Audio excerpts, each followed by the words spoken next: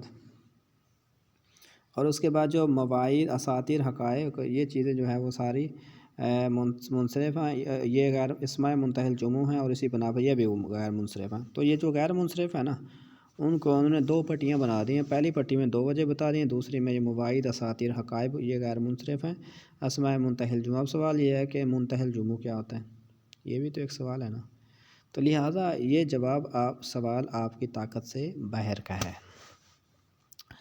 سوال ترجمہ العربی، عربی میں آپ لوگوں نے ترجمہ کرنا ہے، تو چلو بھئی یہ کچھ نہ کچھ چل جاتا ہے پھر بھی، چونکہ یہ سبق سے ہی ملتا جلتا ہوتا ہے۔ کیا تو بھی ہمارے ساتھ سفر کرے گا، کیا آپ بھی ہمارے ساتھ سفر کریں گے، ٹھیک ہے، کیا آپ بھی حال تسافر معنا، کیا آپ بھی ہمارے ساتھ سفر کریں گے، تو کر لو بھئی، کبھی نہ کبھی کوئی مسئلہ نہیں ہے، ہم بھی آپ کے کچھ لگتے ہیں۔ حال تسافر معنا، کیا آپ ہمارے ساتھ سفر کریں گے؟ تو اس کے بعد ہے جی، ہم جلدی میں ہیں، نحن علی العجل، نحن علی العجل، بھی ہمیں بڑی جلدی ہے، ہم اکیلے ہی جائیں گے، نحن علی العجل، ہم جلدی میں ہیں، یا نحن علی عجل، یہ بھی آپ کہہ سکتے ہیں، ٹھیک ہے۔ یہ پرسنل جلدی اپنی بتا رہا ہے، اس لیے علی العجل آ رہا ہے، ٹھیک ہے۔ کیا آپ کے پاس سامان ہے، کیا آپ کے پاس سامان ہے، حالندہ کا آفشن یا حالندہ کا متعاون، تو کیا آپ کے پاس سامان وغیرہ ہے، آفش کا لفظ کتاب میں ہے، یہی آپ نے کرنا ہے۔ طارق شیشے کے پاس دیکھتا ہے، طارق شیشے کے پاس دیکھتا ہے، یلحظ طارق ابرز زجاجہ، زجاجہ شیشے کو کہا جاتا ہے، قرآن کریم میں بھی ہے، الزجاجہ کأنہا کوکب دری یوقد، ٹھیک ہے، زجاج شیشے کو کہا جاتا ہے، شیشہ ہے، وہ رنوے کی طرف چل پڑتے ہیں، رنوے کی طرف چل پڑتے ہیں، رنوے کس کو کہتے ہیں؟ مدرج کو۔ ہم یسیرون الی المدرج، ہم یسیرون الی المدرج، وہ رنوے کی طرف چل پڑتے ہیں۔ لو بھی عزیز دوستو بھائیو، یہ ہوگی آپ کی تمرین یہاں پر مکمل۔ تو غالباً اگلا جو ہے آپ کا آخری سبق ہے اس کتاب کا، اس کے بعد ہم حدیقۃ الادب پارٹ 2 جو ہے نا انشاءاللہ جلدی سے شروع کر دیتے ہیں۔ جزاکم اللہ خیر۔ السلام علیکم ورحمۃ اللہ وبرکاتہ۔